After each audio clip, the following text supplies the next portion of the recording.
体こそ最強だ。行くか。スーパーサイヤ人ゴッドを超えた力見せてやる。スーパーサイヤ人ゴッドの上を行く力を見せてやろう。勝負はこれからだ。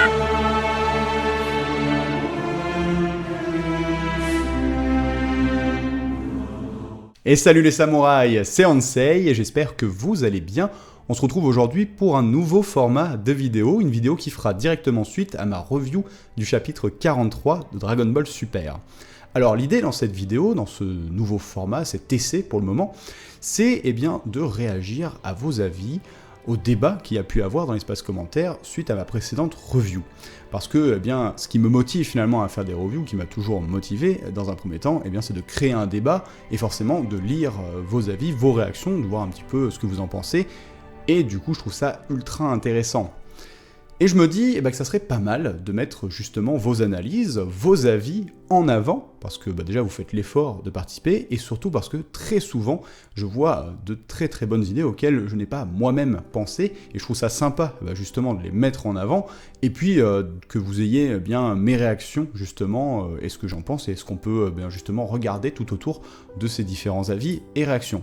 Alors bien entendu, je ne vais pas sélectionner tous les commentaires qu'il y a eu, là on en a plus d'une centaine, ça ferait une vidéo d'1h30, et puis surtout qu'il y a des commentaires finalement, des avis qui se rejoignent, donc je vais forcément faire une sélection de ceux que je trouve le plus intéressant et le plus pertinent. Alors ne le prenez pas mal, voilà, si votre commentaire n'est pas sélectionné, ça veut pas dire que j'en ai rien à foutre de votre commentaire, c'est juste que j'ai dû faire un choix, je peux pas faire non plus une vidéo d'une demi-heure, ça fatiguera tout le monde. Donc voilà, c'est un essai, on va voir si c'est quelque chose qui vous intéresse, qui fonctionne, et puis si ça vous plaît, on continuera.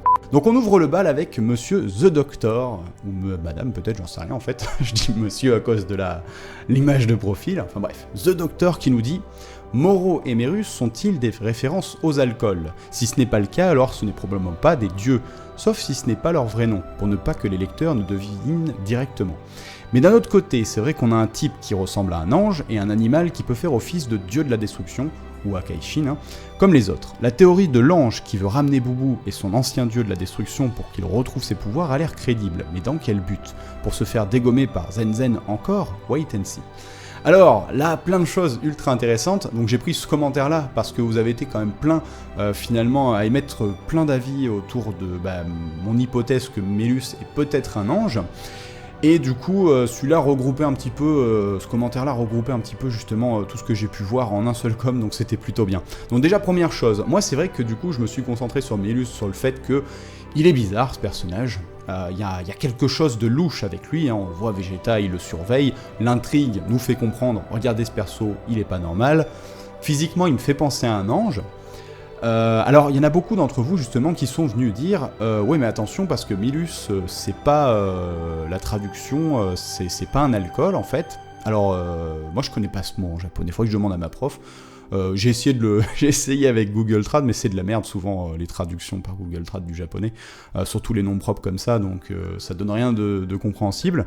Donc je sais pas, il faudrait demander à Léo de DB Time s'il serait, lui, je pense. Donc je sais pas si c'est un alcool, mais ça serait trop gros s'ils mettent directement un nom d'alcool, tout le monde va comprendre, donc forcément ils vont brouiller les pistes. Bref, bon, moi il me faisait penser à un ange, mais j'ai pas trop pensé à Moro justement, j'ai pas voulu y mettre trop d'hypothèses autour de Moro puisqu'on sait que dalle du personnage, et vous avez été nombreux du coup à tout de suite faire le rapprochement en disant du coup Mérus pourrait être un ange, et est-ce que Moro serait pas son Akaishin? Donc moi je partais du principe que peut-être que Mélus, vu que c'était il y a 10 millions d'années, peut-être que lui c'était un ange d'il y a 10 millions d'années, ou peut-être qu'il vient d'un autre univers, les fameux univers détruits, peut-être qu'il il s'est intégré à cet univers. Voilà. Mais c'est vrai que c'est pas bête du tout l'histoire de Moro Akaishin, parce que déjà, vous avez été nombreux à faire la remarque, c'est un animal. Et c'est vrai que moi, j'avais pas du tout tilté ce truc-là, en fait, j'y avais pas prêté attention. C'est pas con du tout comme idée, en fait. C'est pas con du tout. Un ancien Akaishin, qui serait parti en couille, en fait.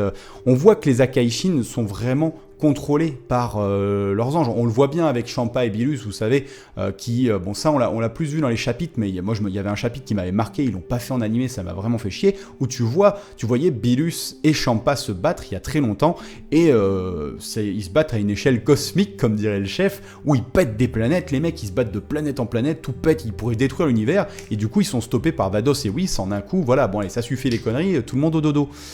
Et c'est vrai que tu te dis, bah putain, un Akaishin qui finalement serait devenu hors contrôle de son ange, qu'est-ce qui serait devenu de lui? Est-ce que c'est pas justement, eh bien, le cas de Moro? Est-ce qu'en fait c'est pas un Akaishin qui a perdu le contrôle, et donc son ange le contrôlait plus, peut-être par sa magie ou je sais pas quoi, et voilà, on a un ange peut-être déchu, Mélus. Voilà, bon là on part un peu loin, hein, c'est des hypothèses. Mais je trouve du coup vos avis assez intéressants.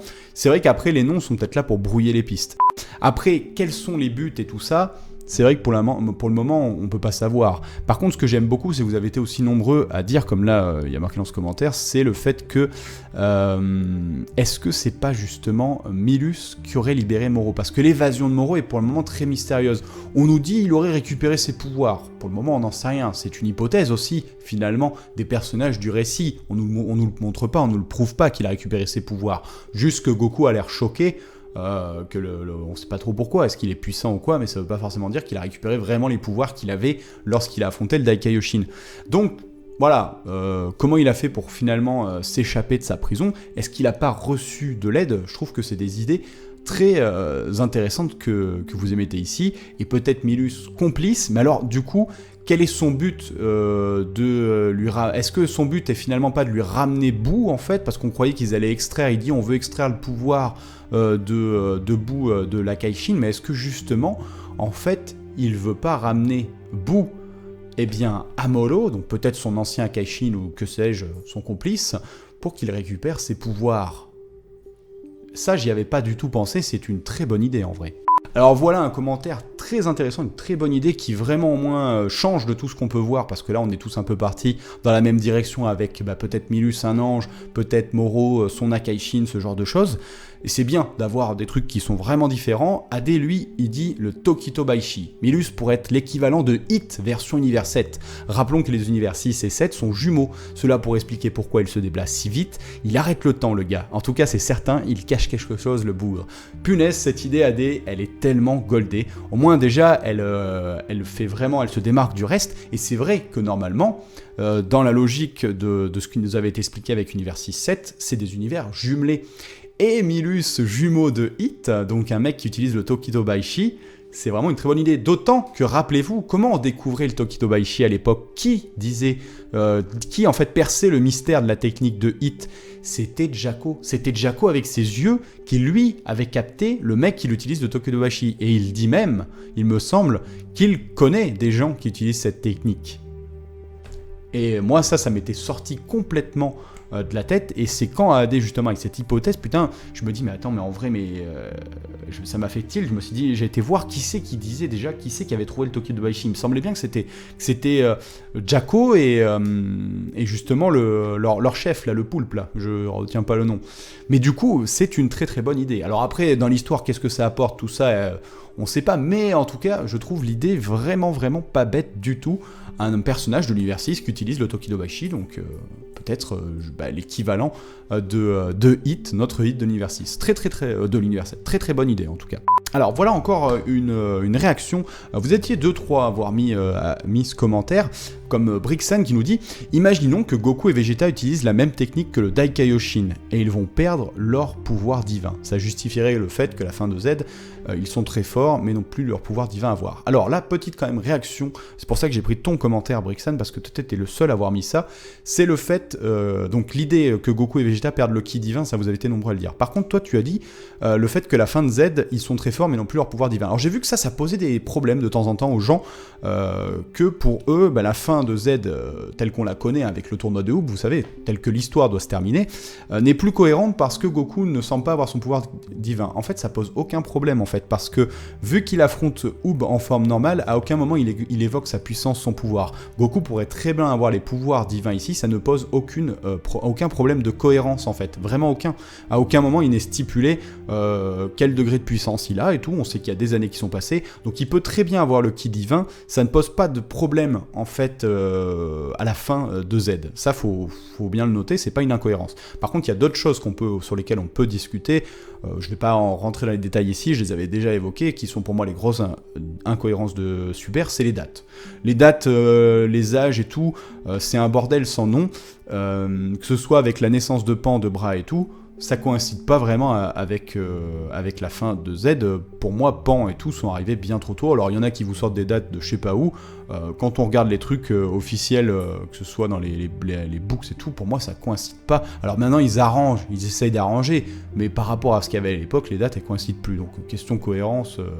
Mais bon bref, le ki divin c'est pas un problème. Par contre ce qui est très intéressant, voilà, c'est ce que vous avez été aussi nombreux à évoquer, c'est le fait que Goku et Vegeta pourraient utiliser la technique d'Aikaioshin, vous savez, celle qu'il utilise qui est secrète, qu'on veut pas vraiment nous montrer, qui lui a permis d'emprisonner Moro. Donc il a utilisé une technique, une sorte de Mafuba améliorée finalement, un peu comme le disait le chef justement, où il le scelle en fait, Moro, il scelle ses pouvoirs divins, mais pour faire ça il sacrifie une partie de ses pouvoirs divins. Enfin, même on comprend qu'il sacrifie ses pouvoirs divins à Daikaioshin. Ce qui d'ailleurs me fait penser, si c'est un sacrifice définitif, tu te dis, en fait, peut-être que le Daikaioshin, il est ultra balèze, en fait, justement, à ce moment-là, et tu te dis, est-ce que c'est pas, justement, peut-être pour ça qu'il s'est fait emprisonner par Boo, ce genre de choses ? Je sais pas, ça pourrait justifier. En tout cas, l'idée est pas bête d'un sacrifice de leur pouvoir divin à Goku et Vegeta, et du coup qu'on reviendrait plus sur une base des Super Saiyajin 1, 2, 3, et peut-être plus dans la direction du Migate no Goku, qui est pas vraiment, il n'y a pas besoin vraiment, j'ai l'impression d'avoir un ki divin pour avoir cette forme-là, puisqu'on nous évoque que tout le monde peut potentiellement l'atteindre, c'est plus un état d'esprit en fait. Donc pourquoi pas en fait, une idée comme ça, moi je trouve que c'est pas bête, c'est un peu retour en arrière, mais peut-être vers une autre voie, j'aime bien l'idée. Et pour terminer, on va finir avec Monsieur Xeno qui nous propose une petite théorie. Il nous dit, eh bien, Mérus est donc peut-être l'ange qui était associé à Moro, à l'époque il y a 10 millions d'années. Il a négligé donc la surveillance de l'ancien Akaishin Moro, qui est parti en cacahuète, voire même été son complice. À l'époque peut-être que les Akaishin et les Kaioshin n'étaient peut-être pas liés, et cette règle est venue suite à l'événement qu'on nous montre au début de ce chapitre, pour éviter qu'un autre Akaishin s'en prenne à son Kaioshin. Alors, là, ici, c'est pas mal cette idée-là, en fait, on revient sur le fait que Milus donc, pourrait potentiellement être un ange, et que Moro serait son Kaioshin, son Akaishin, et que, bon, soit c'est parti en cacahuète, soit ils sont complices, bref. Ce qu'on a déjà évoqué au début de cette vidéo, on va dire, réaction. Par contre, là, ici, ce que j'aime bien, c'est qu'on évoque le fait que c'est vrai qu'à un moment, si Moro était un Akaishin, faut pas oublier qu'on nous a expliqué que tous les Akaishin sont liés au Kaioshin. Donc si tu tues un Kaioshin, l'Akaishin meurt. Admettons que Moro était vraiment un Akaishin et qu'il parte en couille. Il est logique que peut-être il puisse y avoir une réponse avec le Kaioshin. Soit il faut le buter, soit peut-être que le Kaioshin pouvait le sceller ou quoi. En fait, ici, il y a plein de questions en suspens avant de partir dans toutes ces théories, ces hypothèses, qu'il va falloir attendre d'avoir des éléments de réponse. C'est qu'il y a 10 millions d'années, on ne sait pas en fait depuis quand Bilus a le poste de Akaishin. On ne sait pas depuis quand il est en poste, et surtout on ne sait pas vraiment de ce qu'il advient en fait d'un univers qui perdrait son Akaishin. Est-ce qu'il est remplacé par un nouveau Akaishin? On sait qu'il y a aussi une histoire de succession, donc voilà, il y a toutes ces choses-là, et pareil, c'est vrai qu'il y a un gros flou dans toute cette histoire, et d'où le fait que de nous remettre le Daikaioshin, tu te dis, il y a forcément des histoires divines qui vont forcément être un petit peu éclaircies, c'est que, on sait que donc c'est Shin qui est finalement le Kaioshin lié à Beerus, que si tu tues Shin, Beerus disparaît. Mais alors dans ce cas-là, vu qu'on sait qu'avant, le leader, c'était le Dai Kaioshin, donc celui-ci qui est dans le corps de Boo. Théoriquement, il n'est pas vraiment mort, ce mec-là. Donc, s'il est considéré comme mort, ou qu'il l'est pas... Enfin, qui était donc la Kaishin liée à ce Dai Kaioshin? Visiblement, c'était pas Bilus. Alors, est-ce que c'était Moro? Et est-ce que, justement, le Dai Kaioshin a scellé les pouvoirs de Moro, en fait, parce qu'il était son Kaioshin, et que le Kaioshin peut sceller les pouvoirs de la Kaishin s'il part en couille?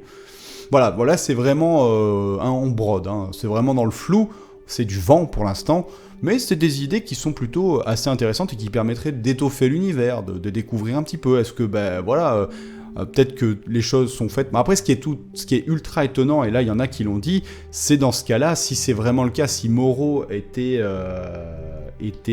Akaishin, qu'il est parti en couille, Myrus aussi en tant qu'ange, c'est étonnant que Zeno soit pas intervenu. Mais ça, c'est le gros problème de Dragon Ball, on est plusieurs à le dire, c'est le problème, maintenant il y a tellement d'entités supérieures entre justement les Akaishin, que ce soit Bilus, les anges, les anges qui n'ont pas l'air de vraiment pouvoir intervenir, faut le rappeler quand même. Ce qui expliquerait d'ailleurs, si Bilus est un ange, qui expliquerait pourquoi il peut pas faire grand chose contre Moro ou ce genre de choses. Un ange, normalement, il n'a pas le droit d'intervenir du tout dans les univers. On l'a vu avec Whis, qui de temps en temps fait un petit contournement à la règle avec ses retours dans le temps et ce genre de choses. Mais du coup, normalement, ils n'ont pas le droit d'intervenir. Mais c'est vrai que du coup, c'est pas logique, tu te dis, si un Akaishin part en couille, qu'est-ce que branle Zeno, quoi. Mais bon, après, Zeno, c'est pareil, il a l'air de faire un peu quand il a envie, quoi. Donc voilà, il y a quand même des flous, et niveau cohérent, je pense pas qu'on sera au top. Mais faut voir ce qu'ils vont faire avec cette histoire, et peut-être qu'après, on va nous surprendre, et ça n'aura rien à voir. Voilà, on a fait un peu le tour justement des choses que je trouvais assez intéressantes et qu'on pouvait évoquer en plus sur ce chapitre. N'hésitez pas en tout cas justement à réagir à ces réactions dans l'espace commentaire et surtout à me faire comprendre, vous savez comment faire, si c'est quelque chose qui vous plaît. Donc dans ce cas-là que je reproduirai à chaque review, ou si c'est quelque chose qui vous intéresse pas spécialement, donc dans ce cas-là, je me contenterai de faire les reviews des chapitres. Mais bon, moi je trouvais ça plutôt intéressant justement de réagir et de mettre en avant aussi vos avis, vos hypothèses et ce genre de choses. Sur ce, moi je vous dis prenez soin de vous, à la prochaine pour d'autres vidéos, tchuss.